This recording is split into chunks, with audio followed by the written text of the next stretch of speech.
Welcome to Ability MKE Now. My name is Sue Roskoff.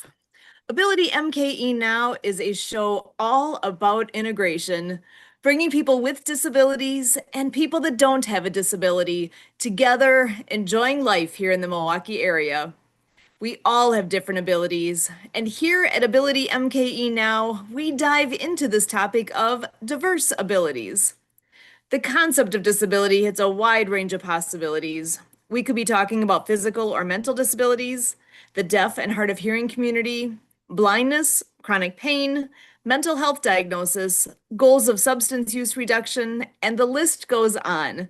We all have our own experience with disability, whether it's our own, with people we know, or with people we encounter in our daily lives. Here at Ability MKE Now, we break down the barriers and celebrate the ability in all of us.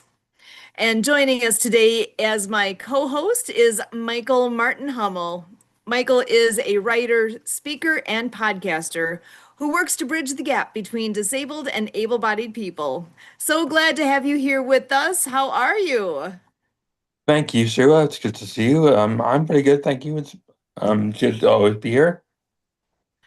Awesome. Any news on your end right now, or shall we go ahead and bring in our guests? Only news I have is I just had my event, which was pretty good, and I'm looking forward to the next one. Excellent. You want to tell us just a little about your event? It's on August 16th. It's going to be a speaking event, virtual on Zoom, where I'm going to have five speakers talk to about disability and education. Excellent. I love it. Well, we have a couple of wonderful friends joining us tonight. First up, I am going to go ahead and bring in the one, the only Stephen Wagstaff. Stephen, I know we had a little sneak peek with you last week, but I'm looking forward to getting to know you a bit better today. How are you? Doing well. Greetings to you. Appreciate you having me on. Always a pleasure to talk. Excellent. Well, you want to fill everybody in just a little bit on your background and what you all do? Sure. When I was 19, I had an accident. I dove into a river and broke my neck. So I'm a C5 quadriplegic. Been that for coming up to 30 years now, and married a wonderful young lady a couple years later, Julie.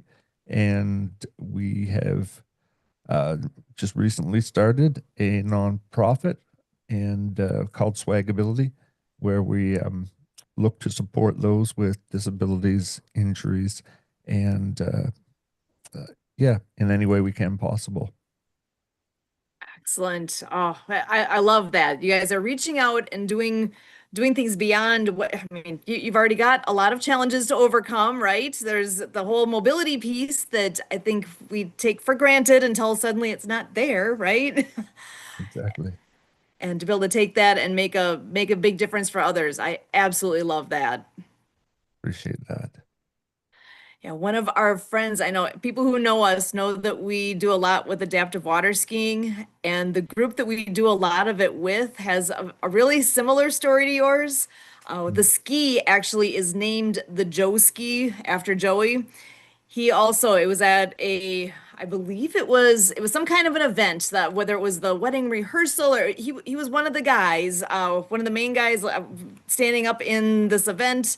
They Right. were taking pictures and they said, "Hey, why don't you dive over the group into so end result was a very similar outcome as yours. And we, so I feel for what you're saying because I know I've talked to him about all that. Wonderful guy, Mm. and we were able to get him back on the water. But he was a show Wonderful. skier, and to get back on the water was huge. Absolutely. Probably a lot of people's dream. You don't, maybe some people become afraid of it after, but I never looked at it as a fear after. It's something you want to overcome and then enjoy. So, um, yeah, living life to its fullest. Absolutely. And just a quick story I can share. The first time that we did get him out on the water, I had the pleasure of being one of the side skiers because we have two people, one on each side. I got to be on one side, and he had a relative that lived on that lake that was on the other side. we kind of overlooked the part about on that particular lake, you could only have two lines out behind a boat. You can only have two skiers, but to do adaptive skiing, we need three. Well, as we're making our way around the lake, all of a sudden there's a boat behind us with blue lights flashing at us. And so yeah, the cop boat was trying to pull us over, and we're like waving at him to have just follow us because we were not stopping in the middle of the lake. We were going to get to our end point again. Once we got there, he understood, and it was awesome. It was a tremendous experience. But we got some really good pictures of us all coming in with the blue lights flashing. So I'm glad Yes, people are very rolling with it. understanding. Absolutely. It's part of the show. You planned it that way. I wish I could say we did, but man, it definitely made that memory stick that much better because of that, the added excitement. Absolutely. Adrenaline rush, I'm sure. Very much. So tell us a bit more about what you all do with how your nonprofit is helping others. You want to dive in just a little bit more on some details, some Sure. goals you might have? Absolutely. Swagability started as basically out of a 7 month stay in hospital. And at the time, we didn't know if I was coming out of hospital. There was some serious illnesses with infection, and I'd run my lot on antibiotics. So I was resistant to multiple things. And so I was trying to think what kind of legacy I wanted to leave if this was going to be the end. And my wife had just gone through a couple major cancer surgeries, and um, I said to her, with what we've experienced over the last 30 years of loss of a child and just numerous things, I said, I don't want to ever waste our scars. And so out of that, before I was injured, I was called Swag or Swag Staff, Stephen Wagstaff. The two were put together.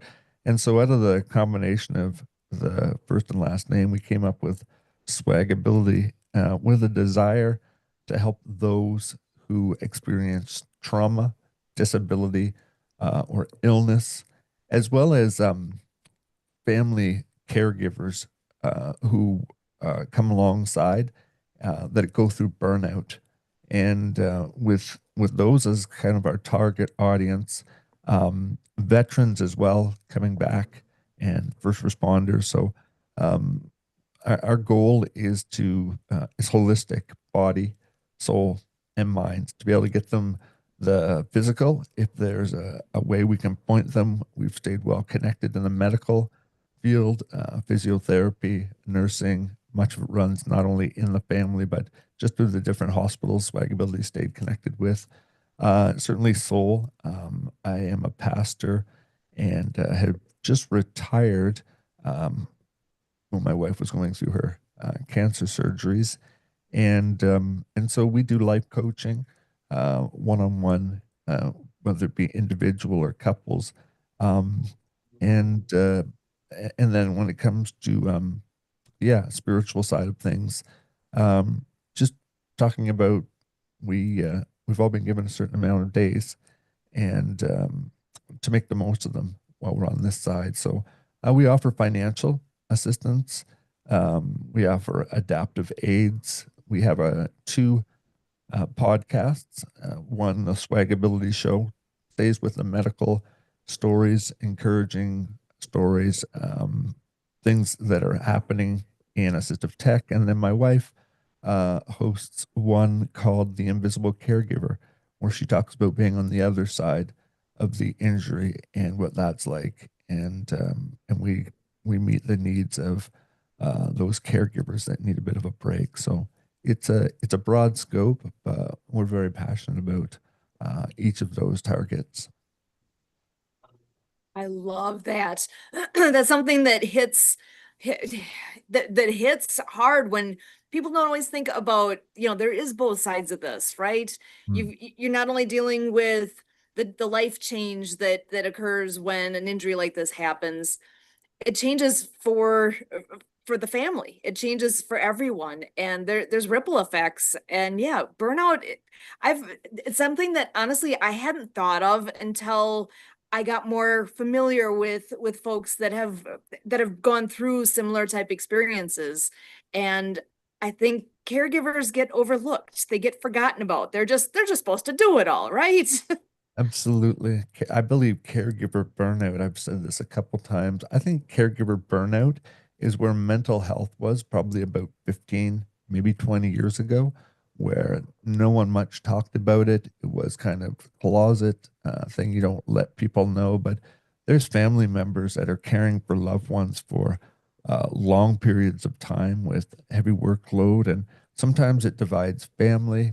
One person seems to be doing all of it, or another person should be pulling more of the load. So there's a lot that goes on that side. And I didn't realize it until my wife went through her cancer surgeries, and I had a brief look on being on her side of the bed. And I honestly think, this is my perspective, that watching someone and having no control over what's going on in their body or how to fix it is almost a more helpless feeling than being the patient in the bed and experiencing it. That's my take from someone that's been 30 years with an injury as quadriplegia.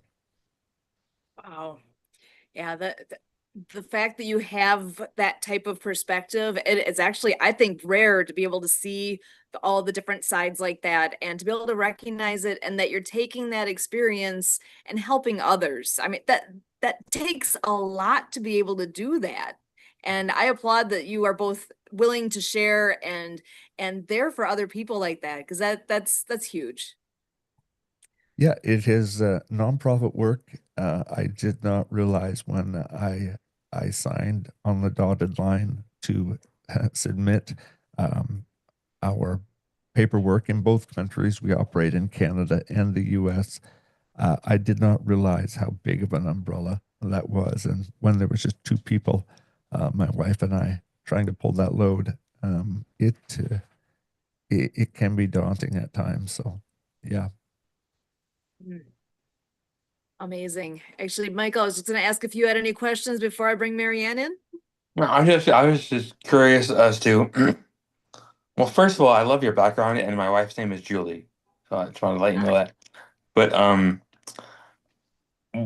as far as a nonprofit, what is the day-to-day thing that you have to go through, and the processes that you have to go through to make what you do happen? From a physical side, Michael, like what does my day look like? Well, just this jobs, the job that you have to do, and Yeah. the honestly more of the mental. Mhm. I was curious about. Yeah. No, I appreciate the question. It's strange because my workday starts around noon, not because I am tired or sleep until that time. I after my wife uh, went through her cancer surgeries, um, we needed someone to help because my independence was then weakening as well. So we had caregivers come in, and for the first time in our life, that was a big hurdle to overcome for me. But anyway, I don't know what I would do without them. But they're here, and so I'm up by 9. They get me ready, help me shower. They also make sure I'm taking care of myself. I can't help others if I'm not taking care of me. And I learned that when I was in the pastorate, that Yeah.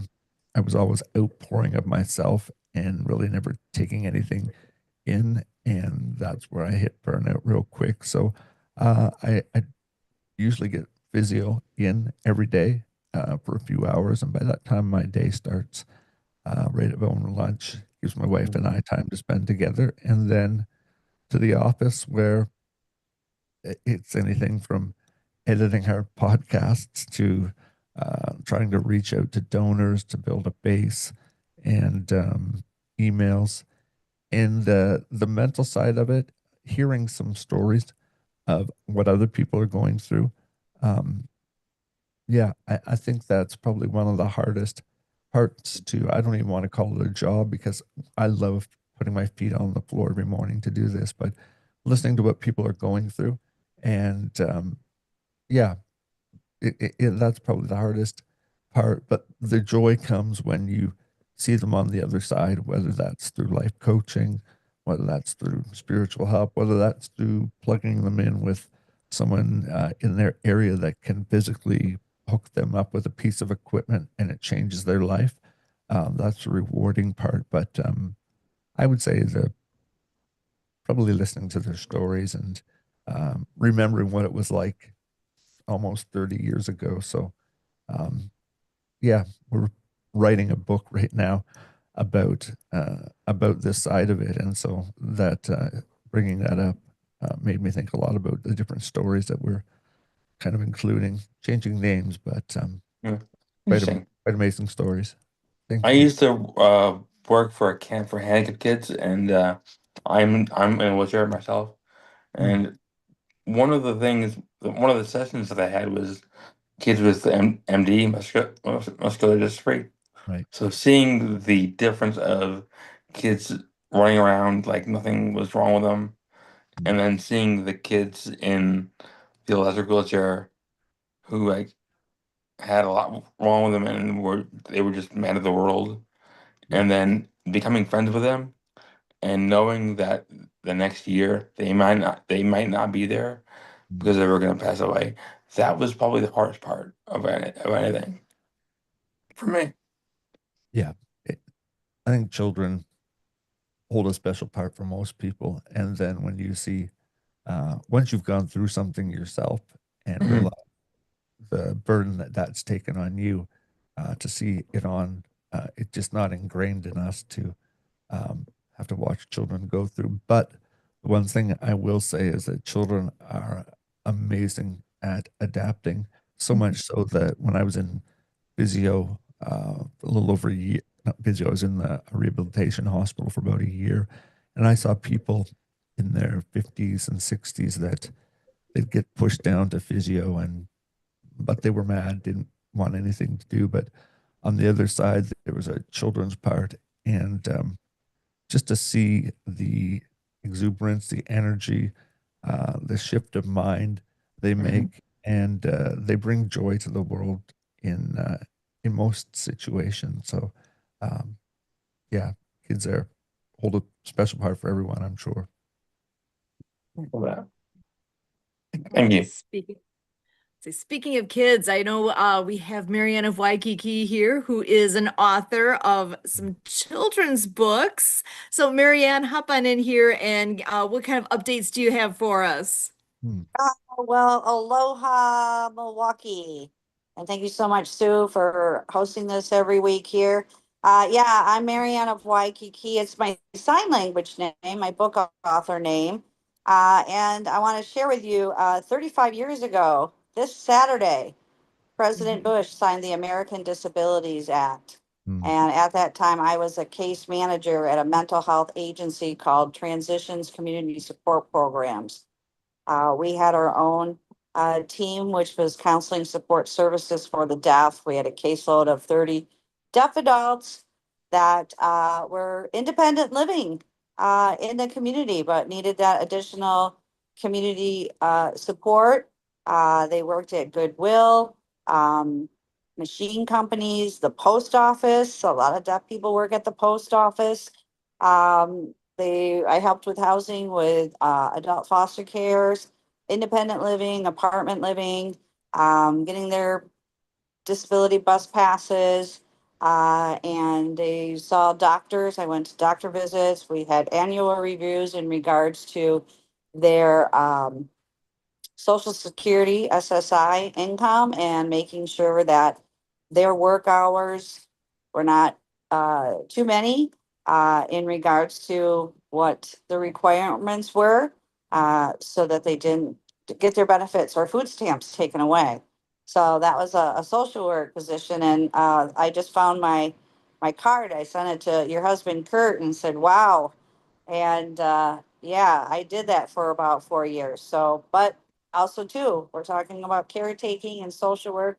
People do get burned out, especially when people are duly diagnosed, not only with deafness, and they fell into a uh, psychiatric uh, diagnosis as well. But it's just was to get them in the system, and meeting with the families. because they had lack of support, and because a lot of the parents were hearing. And way back when, a lot of hearing parents had deaf children because of rubella or German measles, and they did not want to take on learning sign language. They felt their deaf child should be mainstreamed into the oral program or to a regular program. They would tell sometimes that their hands would be slapped. If not, if they got into the Flint School for the Deaf and Blind, and that's where they were, with other uh, deaf and hard of hearing blind. And, they had academics, sports, they're known for football teams. And anyway, I just want to share what a great experience it was. And that's 35 years ago that President Bush signed the Act. And we'll be highlighting this summer. So through my journey, I happened to be sitting in a hotel lobby 15 years ago, and the manager lost control. She was texting, and she drove her SUV through the hotel lobby behind me. So I suffered from neck, back, broken ankle, hearing loss, and vertigo. So what was my life going to be? And I'm sharing this story because I went to file for my disability, and I requested a sign language interpreter, and they told me that they didn't do that. It is Department of Social Services in Grand Rapids, Michigan, where I took my caseload of deaf people over there. I'm like, really? I said, you don't know who I am. I moved, I took a medical job. I was on the other side of the state. And it's my right to have a sign language interpreter here. Well, we don't have any funds here to do it. So whatever way they wanted to get out of it, they knew it. It was training, whatever had you. And I had to file American Disabilities Act civil lawsuit against them. And moving forward. So I've talked about this too. So when I say if it's happening to me, it's happening to somebody else. And so I was able to fulfill my journey. I did go to Hawaii. I ended up visiting and staying, and the universe let me live on a sailboat. And I met a deaf friend on Easter, and I saw his hearing aids. I wasn't going to get involved with anybody. It was just in my own world kind of thing. And I tapped his shoulder and I said, "Hey, I'm going to Unity Church." And we went and had lunch, and he signed, and we started signing, and there you go. And I interpreted for him at the Unity Church of Hawaii for over a decade, and Suzanne Sims is a playwright, and Lucy sang there. And getting to it was all this garbage was floating around our sailboat. Now, don't get me wrong, we went sailing. My deaf friend went sailing. The service dog went sailing. And how did we do it? Because, well, one, we wanted to do it. Two, our sailing instructor was a chiropractor. So I got ongoing chiropractic treatment, and his wife was an acupuncture. So our insurances, cover that. And I'm talking that too for veterans, for ringing in the ears. There's insurances to help it. And I was introduced to Dr. Joe Brewer, who specifically was upper cervical. And they accepted my United Healthcare. And so far, I've been vertigo free for, I say, 3 years now. I've had a little bit of an episode. I have a chiropractor that comes over to my apartment to realign me and massage. And, but yeah, so, everybody, and your work can take a toll on you too. So, arthritis kicks in, muscle spasm, joint, my hands, now I got this on my thumb.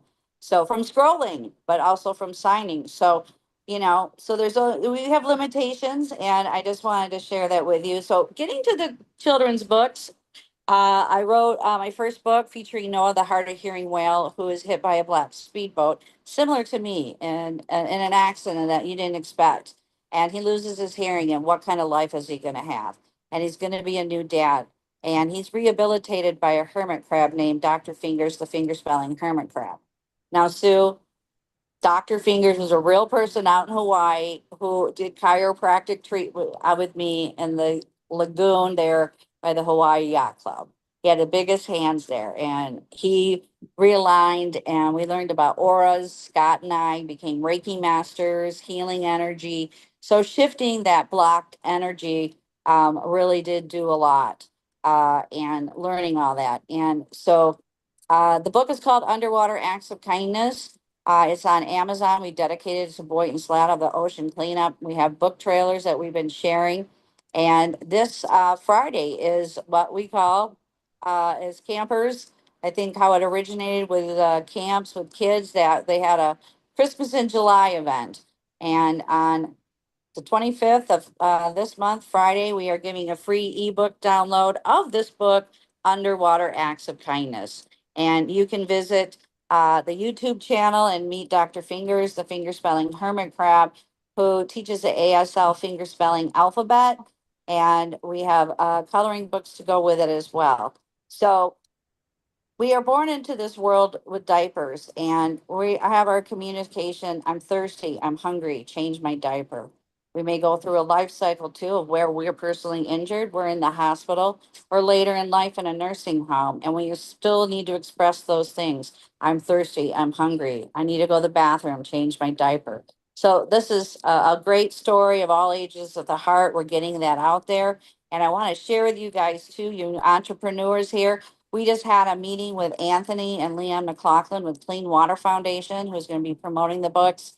And Anthony is now have a nonprofit TV out of Texas, and so they are starting to air my book trailers at Denny's restaurants and bowling alleys. So we had a TV meeting, and big congratulations to who? Kurt Roscoff, Sue's husband, who is now on the board there. So it works, and networking and everything. So we're ready to, shine the light.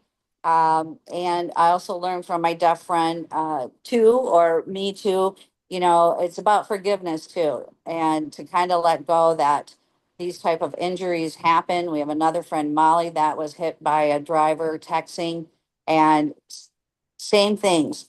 We need to get the message out there that you shouldn't be driving or texting whatsoever, scrolling. And I know the law enforcements are doing more and more every day, and it can save a life. So again, we're going to celebrate the American Disabilities Act, 35 years. Thank you so much, President Bush. We've come a long way. And so go out and play is our tagline, Milwaukee. Aloha, a Marianne of Waikiki. Excellent. So many good things. And I know we are coming up near the end. I want to give you guys a chance to share any final thoughts. Stephen, what kind of message would you like to leave with everyone? I think no matter your ability, we like to say we take the dis out of disability. And I think everyone deserves a chance to thrive wherever life finds them. And so swagability is just a small part of that. We're in a tiny little town of Waterville and the far east on the map in Canada, but operating out of Kentucky in the U.S. and willing to help anyone and everyone who comes our way. So appreciate the chance to share a little bit. Thanks for inviting me on, Sue. Excellent. Thank you so much, Stephen. And Michael, final thoughts from you? I just wanted to share my appreciation for Stephen, and I love what he's doing. And I really like that message, that last message. Excellent. Quite a crew we have here, Marianne of Waikiki and Michael Hummel and Stephen Wagstaff. I cannot give enough appreciation to all you bring here, all of the messages that you share, the eyes that get opened by the messages that are being shared here. Truly coming from the heart and so meaningful. My name again is Sue Roscoff, and for all of us here at AbilityMKE Now, we are grateful, and as always, we thank you.